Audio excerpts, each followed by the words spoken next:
Good morning बच्चों, all of you. Online class में आपका बहुत बहुत स्वागत है। टॉपिक चलेगा अपना राजपूत नीति, मुगलों और राजपूतों के बीच संबंध। ये कौन है बच्चों? ये मुगलों और राजपूतों के बीच के संबंधों को देखा जा रहा था। टॉपिक मैंने आपको ये बताया है कि मुगल और राजपूत में कौन कौन, हम इससे पहले हमने कौन कौन से टॉपिक कर लिए थे बच्चों। मुगलों और राजपूतों से संबंधित जो है सबसे पहले कौन, बाबर के साथ। सबसे पहले कौन आए थे? बाबर और मुगल राजपूत नीति को देखा गया था। सबसे पहले कौन सी नीति को देखा गया था? सबसे पहले बाबर और मुगल राजपूत के साथ जो कांटेक्ट होता है वो किस प्रकार का कांटेक्ट होगा, वो कैसा कांटेक्ट होता है उनके साथ। क्या बाबर जो थे, जो मुगल वंश की नींव रखे थे, क्या बाबर ने राजपूतों के साथ अच्छा व्यवहार किया था? क्या बाबर ने राजपूतों के साथ जो है फेथफुली व्यवहार किया था? उनका बिहेव जो था वो कैसा था? तो बाबर का राजपूतों के साथ बिहेव अच्छा नहीं था बच्चों, अच्छा नहीं था। इसी तरह बाबर के बाद कौन आए हैं? बाबर के बाद हुमायूं आए हैं। हुमायूं का राजपूतों के साथ संबंध कैसा होता है? मैंने आपको बताया था बच्चों रानी कर्णावती के बारे में। रानी कर्णावती चित्तौड़ की रानी होती है। गुजरात के कौन है? बहादुर शाह सेना लेके कहाँ आते हैं? ये गुजरात की सीमा से सेना लेके राजस्थान की बॉर्डर से प्रवेश करके कहाँ आएंगे? ये चित्तौड़ आते हैं और चित्तौड़ आके और दुर्ग को चारों तरफ से घेर लिया जाता है। और कर्णावती अपने दुर्ग की रक्षा के लिए क्या करेगी? कर्णावती अपने दुर्ग की रक्षा के लिए क्या करती है? वो हुमायूं को राखी भिजवाएगी और हुमायूं को कहेगी कि तुम हमारे भाई हो, तुम चित्तौड़ के दुर्ग की रक्षा कर सकते हो और जो है तुम हमारे आन बान शान स्वतंत्रता को बचा सकते हो और तुम जो है अपने साम्राज्य की रक्षा, अपने साम्राज्य को इस तरह हमारे साथ एक राजपूतों के साथ एक अच्छा बिहेव करके और एक फेथफुली बिहेव करके और जो है अपने साम्राज्य की नींव को सुदृढ़ कर सकते हो। जब इस तरह का फरमान हुमायूं के पास पहुंचा, हुमायूं जो थे उस समय रवानगी हुए थे, लेकिन वो रास्ते में विचलित हो जाते हैं और विचलित होने के बाद तुरंत वो अपना विचार बदल देते हैं और गुजरात के बहादुर शाह चित्तौड़ के दुर्ग पर अधिकार कर लेते हैं। रानी कर्णावती वीरगति को रानी कर्णावती जो है वो जौहर करना पड़ता है, अपने आप को जो है ज्वाला में सौंप देती है। ये कौन सौंप देती है? ये रानी कर्णावती होती है। ये चित्तौड़ की रानी कर्णावती है बच्चों। ये कौन है? ये चित्तौड़ की रानी कर्णावती है। अब यहाँ हम ये देख रहे हैं कि मुगलों का राजपूतों के साथ संबंध कैसा होता है। मुगलों का राजपूतों के साथ संबंध कैसा होता है? मुगलों में सबसे पहले कौन आए हैं? यहाँ पे सबसे पहले बाबर आए हैं। सेकंड नंबर, बाबर का राजपूतों के साथ संबंध अच्छा नहीं होता है। दूसरा नंबर मैंने आपको ये बताया था, हुमायूं आए हैं। हुमायूं का राजपूतों के साथ संबंध अच्छा नहीं होता है। अब हम बात करेंगे तीसरे नंबर के अकबर की। अकबर जो थे उन्होंने वैवाहिक नीति से आर्थिक, सामाजिक, राजनीतिक, सांस्कृतिक सभी तरीके से उन्होंने भारत के अंदर अपने साम्राज्य की नींव को बढ़ाने के लिए, अपने साम्राज्य को फैलाने के लिए और सर्वोच्चता लाने के लिए और जो है एक जगह से दूसरी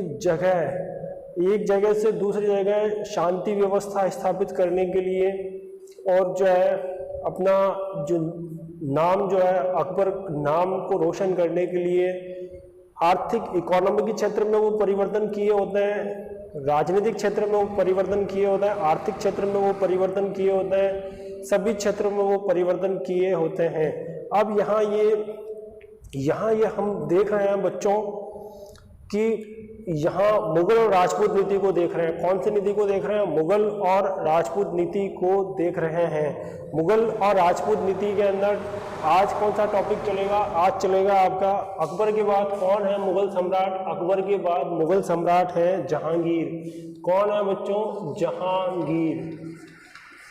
जहांगीर हैं और ये जहांगीर के इतिहास को मुगलों के साथ संबंध को जोड़ा जाएगा। यहाँ ये जहांगीर है। जहांगीर राजपूत नीति जो अपनाएंगे वो राजपूत नीति के टॉपिक क्या होंगे, पहला टॉपिक क्या होगा, दूसरा क्या होगा, तीसरा। पहला टॉपिक क्या होगा, पहला टॉपिक होगा यहाँ मुगल और मेवाड़ संधि। ये कौन सी संधि है बच्चों, ये मुगल और मेवाड़ संधि है। और दूसरा टॉपिक क्या होगा यहाँ पे, दूसरा टॉपिक होगा यहाँ पे वैवाहिक नीति। आप देख रहे हो ना, ये वैवाहिक नीति कहाँ से शुरू हुई थी, अकबर 1562 के अंदर आमेर की रानी और भारमल की पुत्री हरकाबाई के साथ वैवाहिक नीति का प्रारंभ किए होते हैं। उसके बाद वैवाहिक नीति से वो साम्राज्य का क्या करेंगे, विस्तार करेंगे। यहाँ ये वैवाहिक नीति को देखा जाएगा। जहांगीर की वैवाहिक नीति कैसी थी, वो अपने पिता की तरह जो है नीति होती है। क्या जहांगीर अपने पिता के जो पदचिन्हों पर चलते हैं या नहीं चलते हैं, ये देखा जा रहा है। ये कौन है यहाँ पे, ये जहांगीर है। और जहांगीर को किसके साथ जोड़ा जाएगा बच्चों, राजपूतों के साथ जोड़ा जाएगा। राजपूतों के साथ क्या देखा जाएगा, कॉन्टैक्ट देखा जाएगा। कौन से क्षेत्र में देखा जाएगा, ये आर्थिक क्षेत्र में देखा जाएगा, राजनीतिक क्षेत्र में देखा जाएगा, सामाजिक क्षेत्र में देखा जाएगा, सांस्कृतिक क्षेत्र में देखा जाएगा। कि जो जहांगीर जो होंगे वो उत्तराधिकारी समस्या में देखा जाएगा। ये इनके जो जहांगीर जो होंगे ये कौन है बच्चों, ये मुगल सम्राट है। और मुगल सम्राट क्या करेंगे, ये राजपूतों के जो इन सभी मामलों में कौन सा है, यहाँ पे बच्चों ये इकोनॉमी की मुद्दा होता है, यहाँ पे ये पॉलिटिकल मुद्दा होता है, यहाँ पे ये सोशल मुद्दा होता है यहाँ पे, और ये जो है सांस्कृतिक मुद्दा होता है यहाँ पे, और यहाँ उत्तराधिकारी मुद्दा है। ऐसे कई मुद्दे आएंगे जिनमें कौन हस्तक्षेप करेंगे, ये मुगल सम्राट जहांगीर हस्तक्षेप करेंगे। और ये जहांगीर कौन के पुत्र हैं, ये जहांगीर अकबर के पुत्र हैं। ये कौन है, ये जहांगीर अकबर के पुत्र हैं। और जहांगीर का जो टाइम पीरियड है वो क्या है बच्चों, 1605 से 1627 इसका टाइम पीरियड है। यहाँ वैवाहिक नीति है, यहाँ मुगल मेवाड़ संधि है। टाइम पीरियड कौन सा है, 1605 से 1627। यहाँ मुगल मेवाड़ संधि पहला नंबर देखा जा रहा है, वैवाहिक नीति दूसरा नंबर देखा जा रहा है। तीसरा नंबर उत्तराधिकारी समस्या, तीसरा नंबर उत्तराधिकारी समस्या देखा जाएगा। 4 नंबर पे क्या देखेंगे, राजपूतों पर नियंत्रण कैसे रखा जाता है ये देखा जाएगा। यहाँ 5 नंबर पे क्या देखोगे, उत्तराधिकारी समस्या नियंत्रण को देखा गया, मुगल मेवाड़ संधि देखी गई। और यहाँ 2 घटनाएं देखी जाएगी, 2 जो हैं वो उच्च सरकारी पदों पर नियुक्ति। कौन सी हैं, उच्च सरकारी पदों पर नियुक्ति, उच्च सरकारी पदों पर नियुक्ति। कौन की, राजपूतों की नियुक्ति। ये 5 टॉपिक देखे जाएंगे। मुगल मेवाड़ संधि पहले नंबर पे क्या है, कौन है बच्चों, ये मुगल है। मुगल कहाँ से आए थे, विदेश से आए थे। काबुल से कहाँ आएंगे, सियालकोट, पेशावर, दिल्ली का प्रवेश द्वार पानीपत, और पानीपत से होते हुए पानीपत के मैदान से लड़े होते हैं, दिल्ली पहुंचते हैं। मुगल वंश की स्थापना होती है यहाँ से। और फिर ये राजस्थान के मेवाड़ के महाराजा जो हैं, महाराजाओं के साथ इनका क्या होगा, संबंध होगा। तो मुगल मेवाड़ जो कॉन्टैक्ट है, जो कई सालों तक बच्चों, कई सालों तक 100, 200, 300, 400, 500, 600, 700, 800, 900, 15 यानी कई सालों के बाद क्या होगा, मुगलों का मेवाड़ के साथ क्या होगा, एक अच्छा संबंध होगा, एक कॉन्टैक्ट हो जाएगा। ये जो है बहुत सालों तक ये क्या किए होते हैं, ये संघर्ष करते रहते हैं, ठीक है ना। अब देखो यहाँ पे, लेकिन ये जहांगीर का समय एक ऐसा समय आएगा, और वो जो समय होगा उसमें क्या होगा, ये दोनों मुगल और मेवाड़ जो है उसमें दोस्ती हो जाएगी। क्या होगी, दोस्ती होगी। तो जहांगीर के समय मुगल और मेवाड़ का संबंध कैसा रहेगा, गुड संबंध रहेगा। क्यों हुआ था, क्यों गुड रहेगा, क्योंकि यहाँ पे क्या हुआ है, यहाँ पे समझौता हुआ है। ये समझौता कब हुआ है, ये 1615 में हुआ है। इस समझौते के आधार पे मुगल मेवाड़ संधि के समय मेवाड़ का राजा कौन होगा, मेवाड़ का राजा अमर सिंह होंगे। ये अमर सिंह किससे संधि करेंगे, ये खुर्रम के साथ संधि करेंगे। खुर्रम के साथ, खुर्रम कौन है, ये जहांगीर के बेटे हैं। तो ये खुर्रम किसके समय में मेवाड़ गए थे? ये जहांगीर के समय में मेवाड़ गए थे। तो यहाँ पे ये संधि कौन सी कहलाएगी? ये मुगल मेवाड़ संधि किसके टाइम पीरियड में? जहांगीर के टाइम पीरियड में। समय काल क्या रहेगा? 1605 से 1627 समय काल रहेगा। और इसमें क्या होगा, यहाँ अमर सिंह, जो राणा अमर सिंह है, अमर सिंह को दरबार में उपस्थित होना आवश्यक नहीं है, लेकिन सेवा श्रेणी में रहना आवश्यक रहेगा। सेवा श्रेणी रैंक में रहना क्या रहेगा? आवश्यक रहेगा, पहली शर्त। दूसरी शर्त क्या है? वो अपने पुत्र कर्ण को जो है मुगल दरबार में भेजेंगे और वो सेवा श्रेणी में सेवा देंगे।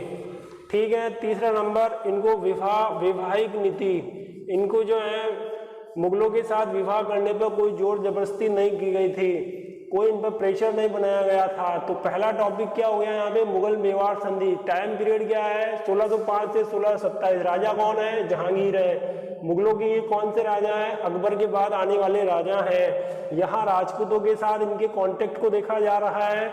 मामला मुद्दा क्या रहेगा? आर्थिक, राजनीतिक, सामाजिक, सांस्कृतिक, ये सारे मामले रहेंगे। जिसमें कौन इंटरफेयर करेगा? यहाँ ये राजपूतों के ये सारे सिस्टम में राजपूतों का एक परिवार होगा और परिवार में इंटरफेयर होगा। और वो इंटरफेयर कौन करेंगे? ये मुगल सम्राट इंटरफेयर करेंगे। दूसरा नंबर आता है वैवाहिक नीति। यहाँ देखिए वैवाहिक नीति, वैवाहिक नीति में जहांगीर जो है, जिस तरह से इनके पिता जो है वो वैवाहिक नीति को अपनाए होते हैं, इसी तरह से ये भी वैवाहिक नीति को अपनाएंगे। वैवाहिक नीति में जो है, वैवाहिक नीति में देखा जाएगा कि इनकी जो वैवाहिक नीति थी वो वैवाहिक नीति, यहाँ ये देखो बच्चों, ये वैवाहिक नीति है। और वैवाहिक नीति में इनकी वैवाहिक नीति परिवर्तन के साथ है। भाई क्या है? परिवर्तन के साथ। यानी ये जो इनकी वैवाहिक नीति परिवर्तन, ये परिवर्तन कैसा परिवर्तन होगा बच्चों? ये कैसा परिवर्तन होगा? वैवाहिक नीति समानता के आधार पर, समानता के आधार पर आधारित नहीं होती है। ये समानता के आधार पर आधारित नहीं होगी बच्चों। ये क्या नहीं होगी? ये समानता के आधार पर आधारित नहीं होगी। तो ये इनकी जो वैवाहिक नीति है वो कैसी वैवाहिक नीति होगी? इनकी वैवाहिक नीति केवल कैसी होगी? वो केवल राजनीतिक उद्देश्यों के लिए होगी। कौन से उद्देश्यों के लिए? राजनीतिक उद्देश्यों के लिए ये विवाह करेंगे। तो जहांगीर जो है वो केवल राजनीतिक उद्देश्यों के लिए विवाह करेंगे। जहांगीर के समय आपने राजपूत मानसिंह की चर्चा की जाएगी। या क्या होगा बच्चों? आमेर की जो कौन है? मानसिंह है। मानसिंह जब इनका टाइम पीरियड होता है 1605 से 1627 का जब टाइम पीरियड हो रहा है, और इस टाइम पीरियड में जहांगीर के बेटे कौन है? खुसरो, जो आपने पिछले वीडियो में जरूर पढ़ा होगा। खुसरो जो है वो अपने पिता के जीवन काल में विद्रोह कर देंगे। और वो ये कहेंगे कि अपने पिता को ये कहेंगे, पिताजी अब आपकी उम्र हो गई है, आप सिंहासन में बैठने के लायक नहीं हो, अब हम जो है आपसे हम रिक्वेस्ट करते हैं कि अब आप हमें सिंहासन पे बड़े जो है धूमधाम से हमें यहाँ का उत्तराधिकारी बना दीजिए। अब जब पिता के सामने ऐसी बात की जाएगी, कि पिता के सामने ऐसी बात की गई, पिता ये सोच रहे कि देखो कैसा मेरा पुत्र है, कपूत है या सपूत है, और अभी जब मैं जीवित हूँ और मैं सिंहासन पर बैठा हुआ हूँ और मेरे सामने जो है ये खुसरो इस तरह की बातें कर रहा है। पिता जो थे वो बड़े क्रोधित होंगे। वो क्या होते हैं? बहुत गुस्से में होते हैं, और गुस्से में, बहुत ज़्यादा गुस्से में होते हैं, और उस खुसरो को बंदी बना लिए होते हैं। उस समय मानसिंह किसका साथ दे रहा था? वो जहांगीर के साथ नहीं दे रहा था, वो खुसरो का साथ दे रहा था। खुसरो जो थे वो आगरा से भाग के पंजाब में जाते हैं, और भिरोवल नामक स्थान पे मुगलों के साथ उनका एक युद्ध हुआ होता है, और वहाँ से उनको बंदी बना के वापस जहांगीर के सामने पेश किया जाता है। अब जहांगीर के सामने जब पेश किया जाता है तो जहांगीर दरबार के अंदर, अब खुसरो जो है वो सामने दरबार में बिल्कुल सामने खड़े हैं खुसरो, और उनके हाथों में हथकड़ियाँ लगी हुई है, और जहांगीर कह रहे हैं कि बेटा अभी भी समय है, अभी भी तुम समझ जाओ, तुम मेरे बेटे हो, और जब मेरा अंतकाल होगा और मैं इस संसार से चला जाऊंगा, तब तुम आराम से यहाँ के उत्तराधिकारी बनोगे, और तुम ही यहाँ के उत्तराधिकारी बनोगे। लेकिन खुसरो नहीं मानते हैं और अपने पिता की अवहेलना करते हैं। पिता को पता नहीं क्या क्या बोलते हैं। और इस तरह जब जहांगीर को गुस्सा आता है और वो जहांगीर अपने पुत्र खुसरो को जेल में बंद कर देते हैं। कौन सी जगह बंद कर देते हैं? जेल में बंद कर देते हैं, जहां से वो वापस भागने की कोशिश की जाती है। लेकिन जहांगीर बड़े क्रोधित होंगे, गुस्सा आएगा, गरम गरम सरियों से उनकी आंखों को बाहर निकाल दिया जाएगा। और राजपूतों में कौन? मानसिंह साथ दे रहे थे। अब खुसरो तो 1622 में खुसरो की मृत्यु हो गई थी, और मृत्यु होने के बाद अब मानसिंह जो थे, अब जहांगीर का कैसे विश्वास हासिल करेंगे? अब मानसिंह जो थे वो किस तरह से हासिल करेंगे? मानसिंह के एक बेटे होते हैं जिनका नाम होता है जगत सिंह। बच्चों, मानसिंह के क्या होते हैं? एक बेटे होते हैं, और उस बेटे का क्या नाम है? जगत सिंह। जगत सिंह की एक पुत्री होती है, और उस पुत्री का विवाह वो मानसिंह जहांगीर के साथ करेंगे। उस पुत्री का विवाह किसके? जहांगीर के साथ किया जाएगा। मानसिंह अपनी पोत्री का विवाह किससे करेंगे? मानसिंह अपनी पोत्री का विवाह किससे करेंगे बच्चों? जहांगीर के साथ करेंगे। मानसिंह की पोत्री हो गई ना। अरे क्या हुई बच्चों? वो मानसिंह जो है ना, मानसिंह के बेटे कौन है? सबसे बड़े बेटे जगत सिंह है, और जगत सिंह की बेटी जो है वो मानसिंह की पोत्री हो गई, और पोत्री का विवाह जहांगीर से करेंगे। और इस तरह करने के बाद जहांगीर से वो विश्वास। रियासत है बीकानेर, और बीकानेर रियासत के कौन है?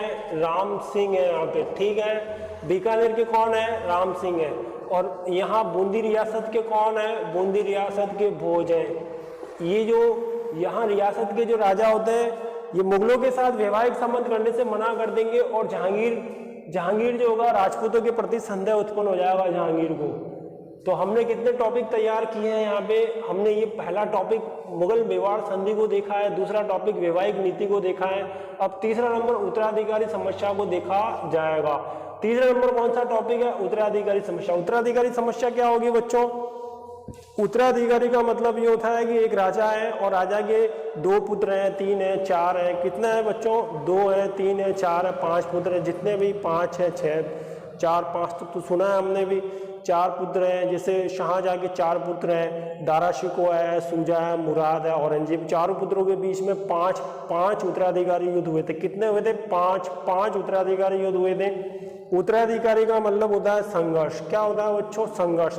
वो संघर्ष किसके लिए? सिंहासन के लिए। सोने का सिंहासन और सोने के मुकुट को पहनने के लिए क्या करेंगे? संघर्ष करते हैं। अब यहाँ भी क्या होगा? उत्तराधिकारी जब भी कोई समस्या होगी तो मुगल सम्राट जो है वो राजे रजवाड़े पे जाएंगे, और वो जो है 2 बेटे हैं या किसी राजा के 3 बेटे हैं, तो जो है टीका लगाएंगे, और वो खुद ही मुगल सम्राट, स्वयं मुगल सम्राट कहाँ आएंगे? वो राजा रजवाड़ों में आते हैं, और वो देखते हैं कि पहला पुत्र योग्य है, या दूसरा पुत्र योग्य है, या तीसरा पुत्र योग्य है, या चौथा पुत्र योग्य है। वो ये देखेंगे कि कौन सा पुत्र योग्य है और कौन से पुत्र को सिंहासन में बैठाना चाहिए। कई बार क्या है कि राजनीतिक उद्देश्यों की प्राप्ति के लिए और अपने स्वार्थ के लिए, अपनी दुश्मनी के लिए, ये जो है राजा महाराजा जो है, जहांगीर हुए, शाहजहां हुए, ये योग्य पुत्र को सिंहासन पर नहीं बिठा के अयोग्य पुत्र को भी सिंहासन पर बैठा दिया जाता है। कई बार पिता को सिंहासन पर नहीं बिठा के पुत्र को सिंहासन पर बिठा दिया जाता है। कई बार पुत्र को, पिता के जीवन काल में पुत्र को सिंहासन पर बिठा दिया जाता है। तो ये सब क्या है? राजनीतिक उद्देश्यों के लिए। अब समानता का सिद्धांत फिनिश हो गया बच्चों। समानता का सिद्धांत कौन के समय होता है? अकबर के समय होता है। समानता का सिद्धांत कौन के समय होता है? अकबर के समय होता है, ठीक है ना। यहाँ हम क्या देख रहे हैं? यहाँ मुगल राजपूत नीति को देखा जा रहा है। मुगल राजपूत नीति में पहला नंबर बाबर की नीति को देखा था, दूसरा हुमायूं की देख लिए थे हमने, अकबर की नीति को देख लिए थे। यहाँ जहांगीर की नीति को देखा जा रहा है। टाइम पीरियड 1605 से 1627 होता है। यहाँ वैवाहिक नीति है। यहाँ उत्तराधिकारी समस्या को देखेंगे। उत्तराधिकारी समस्या में अभी मैंने आपको बताया था, उत्तराधिकारी समस्या में 2 घटनाएं होती हैं। एक घटना होगी आपके बीकानेर की। कौन सी घटना होगी बच्चों? उत्तराधिकारी समस्या के अंदर एक बीकानेर की घटना होगी और एक आमेर की घटना को देखेंगे। तो यहाँ 2 घटनाओं को देखा जाएगा। कितनी घटनाओं को देखा जाएगा? 2 घटनाओं को। पहले कौन सी? बीकानेर रियासत की घटना को देखेंगे, और दूसरे कौन सी रियासत की घटना को देखेंगे? दूसरे नंबर पे हम आमेर की रियासत की घटना को देखेंगे। यहाँ हेडिंग में कितने हेडिंग आ रही है? 1, 2, 3, 4, 5 हेडिंग आ रही है। ये टॉपिक क्या है? ये मुगल राजपूत संबंधों को देखा जा रहा है। ये कौन सा संबंध देखा जा रहा है? ये मुगल राजपूत संबंधों को देखा जा रहा है। इस पर हमने अभी चर्चा की है, वैवाहिक नीति पर हमने चर्चा कर ली है।